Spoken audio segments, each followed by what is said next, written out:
ਇਸ ਹਿੰਦੂ ਵੀਰ ਦੇ ਇੱਕ ਜਵਾਬ ਨੇ ਬੀਜੇਪੀ ਦੀ ਸ਼ਹਿ ਤੇ ਕਿਸਾਨੀ ਅੰਦੋਲਨ ਤੇ ਸਵਾਲ ਚੁੱਕਣ ਵਾਲਿਆਂ ਨੂੰ ਠੋਕਵਾਂ ਜਵਾਬ ਦਿੱਤਾ ਹੈ, ਬੇਜਵਾਬ ਕਰ ਦਿੱਤਾ ਹੈ। ਉਸ ਦਾ ਕਹਿਣਾ ਹੈ ਕਿ ਅੰਦੋਲਨ ਨੂੰ ਬਾਹਰ ਤੋਂ ਫੰਡਿੰਗ ਹੋਣ ਦੇ ਇਲਜ਼ਾਮ ਲਾਉਣ ਵਾਲੇ ਉਦੋਂ ਕਿਉਂ ਚੁੱਪ ਰਹੇ ਜਦੋਂ ਕੇਦਾਰਨਾਥ ਤਰਾਸਦੀ ਵੇਲੇ ਇਨ੍ਹਾਂ ਸਿੰਘਾਂ ਨੇ ਹੀ ਤੁਹਾਨੂੰ ਭੁੱਖੇ ਮਰਦਿਆਂ ਨੂੰ ਰਾਹਤ ਦਿੱਤੀ ਸੀ। ਉਹਨਾਂ ਨੇ ਸਿੱਖਾਂ ਤੇ ਸਵਾਲ ਚੁੱਕਣ ਵਾਲਿਆਂ ਨੂੰ ਸਿਲਸਿਲੇਵਾਰ ਤਰੀਕੇ ਨਾਲ ਠੋਕਵੇਂ ਜਵਾਬ ਦਿੰਦਿਆਂ ਨਿਰ ਉੱਤਰ ਕਰ ਦਿੱਤਾ ਹੈ। जी का खालसा वाहेगुरु जी की फतेह। आखिर सिखों को फंडिंग कहां से आ रही है? सारे लोग पूछ रहे हैं फंडिंग कहां से आ रही है। ये बात तब क्यों नहीं पूछी जब लाखों हिंदू केदारनाथ की बाढ़ में बह रहे थे, भूखे मर रहे थे, तभी ये खालसा पंथ खड़ा हो गया था सारे हिंदुओं के लिए, लाखों लोगों के लिए, लंगर की सेवा के लिए। तब किसी ने ये सवाल नहीं किया। जब केरल में बाढ़ आई तब किसी ने ये सवाल नहीं किया। निरंतर 4 महीने जो लॉकडाउन में सिखों ने जो है पूरे भारत की, देश और विदेश की, जहां तक कि कनाडा के जो है कनाडा तक के जो राष्ट्रपति है उसने भी सिखों का एहसान माना, लेकिन हम हिंदुओं ने फिर भी वो एहसान नहीं माना। और आज हम पूछ रहे हैं कि सिखों के पास फंडिंग कहां से आ रही है। अगर इन्होंने अपने लिए अगर आज पहली बार देश में ऐसा हुआ है कि कभी भी सिखों ने जो भी है बाबे नानक के लंगर की सेवा दी है तो अपने लिए कभी नहीं, हमेशा और हमेशा जरूरतमंदों के लिए दी है। आज भी उनकी नज़र में वो जरूरतमंद ही है। सिखों के कदम रखने से पहले ही लंगर पहुंच जाता है, भंडारा पहुंच जाता है। सिख कभी भीख नहीं मांगते हैं, कभी इनको मांगने की जरूरत नहीं पड़ती है। सिखों को फंडिंग हो रही है, खुद श्री अकाल पुरख कर रहे हैं, बाबा नानक कर रहे हैं, वो फंडिंग कर रहे हैं। सिख कौम एक अमीर कौम है। सिखों के पास 10 गुरुओं का आशीर्वाद है। ये पैदा होते ही 10 गुरुओं का आशीर्वाद मिल जाता है। हम हिंदुओं के पास एक गुरु का आशीर्वाद नहीं है।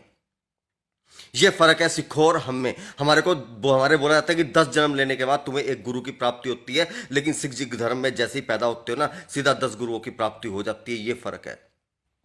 ये 2% सिख है, ये 2% सिख है जो 98% भारतीयों को और विदेशियों को पालने का दम रखते हैं। लेकिन हम 98% होकर भी सिखों के साथ कभी कंधा मिलाकर कभी नहीं चलते। जब ये लंगर लगाते हैं तो सिख कौम बहुत अच्छी, सिख कौम बहुत अच्छी, सिख कौम बहुत अच्छी, लेकिन जब ये हक की बात करते हैं तो ये तो गद्दार बन जाते हैं। वही बात आ गई कि सिख हिंदुओं के लड़े तो फरिश्ते कहलाए, देश के लिए लड़े तो शहीद कहलाए। जब इन्होंने अपने हक की बात कर दी तो तुम लोगों ने इनको खालिस्तानी कभी बोल दिया, कभी आतंकवादी बोल दिया। आज तुम बोलते हो हम देश बंद हो रहा है। 4 घंटे के लिए सिखों ने क्या बोल दिया पंजाब के लोगों ने कि देश को बंद करेंगे, तो तुम लोगों के जो है चिलूने लड़ने शुरू हो गए। लेकिन जब ये देश 6 महीने तक जो है मोदी ने लॉकडाउन करके रखा, बंद रखा, 3 लाख कंपनियां बंद हो गई, लाखों लोग जो है सड़कों पे आ गए, तब तुम लोगों की जीडीपी कौन सी हाई होगी थी? कोई बताएगा मेरे को? ये दोगली जो तुम्हारी सोच है ना, इस सोच से मुझे बहुत चिढ़ है। ये सोच जो नोटबंदी के टाइम जो है 1.5 महीने तक सारे लोग 10-10 रुपए को तरसते रहे, तब तुम लोगों ने किसी ने विरोध नहीं किया। लेकिन अगर किसानों ने अपने हक और सच की मांग करने के लिए एक दिन के भारत बंद करने की ऐलान कर दिया, वो भी 4 घंटे के लिए, तो तुम लोगों ने विरोध करना शुरू कर दिया कि हम साथ नहीं है। क्या हमारा हिंदू धर्म ये है, हमारे सनातन धर्म ने ये सिखाया है? हमें तो श्रीमद् भागवत गीता में एक ही बात सिखाई थी कि अधर्म का साथ देने वाला भी अधर्मी होता है। तो एक बात बोलूंगा कि जाकर जो है ना, थोड़ा सा जाओ प्रसादा खाओ, बाबा नानक का प्रसादा है, वो प्रसादा खाओ, तुम लोगों की थोड़ी बुद्धि खुले, तुम लोगों को नजर आए। धिक्कार है यार, आज मैं अपने हिंदू कौम को बोलता हूं कि तुम लोगों के ऊपर धिक्कार है यार, कि जिन लोगों ने तुम आज जो केस करते फिर रहे ना, जसविंदर भल्ला पे केस करते फिर, उनसे एक बात पूछता हूं। भगवान शिव शंकर के साथ हर हर लगा था, उसके बाद शिव शंकर ने अधिकार दिया था हर हर गंगे का, लेकिन तुमने हर हर मोदी बोलना शुरू कर दिया। तुम लोगों को तब शर्म नहीं आई बिल्कुल भी, 1% भी। सिर्फ इनकी गलती यह है कि सिखों ने कभी लंगर की सेवाएं तो आज 550 साल से चल रही है बाबे नानक के लंगर की सेवा, लेकिन सिखों ने कभी ढिंडोरा नहीं पिटा। इन्होंने बैनर नहीं लगाए। हमारे लगते हैं बैनर, जाल चले जाना, मंदिर के बाहर चले जाना, वहां पे बैनर लगता है कि अगले महीने 21 तारीख को 2 बजे से जो है 5 बजे तक का भंडारा चलेगा, विशाल भंडारा चलेगा। और 1 महीने पहले पर्चियां काटनी शुरू कर देते हैं।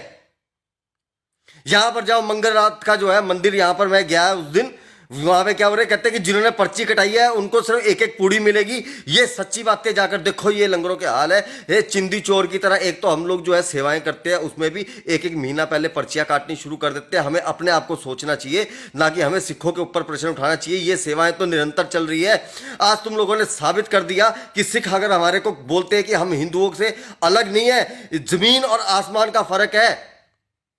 क्यों? क्योंकि ये सेवा तो 500 साल से चलती आ रही है, लेकिन आज सिखों ने अपने साथ, तुमने देख लिया कि लाखों सिखों ने अपने लिए जो है थोड़ा सा जो है अपने सिख भाइयों के लिए अगर हिंदू भी है, सिख भी है, राजस्थानी भी है, पूरे देश दिल्ली के लोग भी है, उनके लिए अगर कोई सेवा दे दी तो उसके लिए तुम लोग बोलते हो कि फंडिंग कहां से आ रही है। यह सवाल तुम्हें 550 साल से क्या लॉकडाउन के समय पूछना था, तुम लोगों ने पूछा।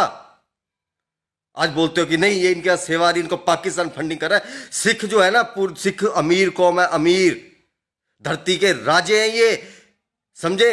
सतयुग जो होता था ना, उसमें ऋषि मुनि होते थे जूड़े वाले, वही ऋषि मुनि हैं ये सारे सिख, जो जूड़े की प्रथा है इनकी।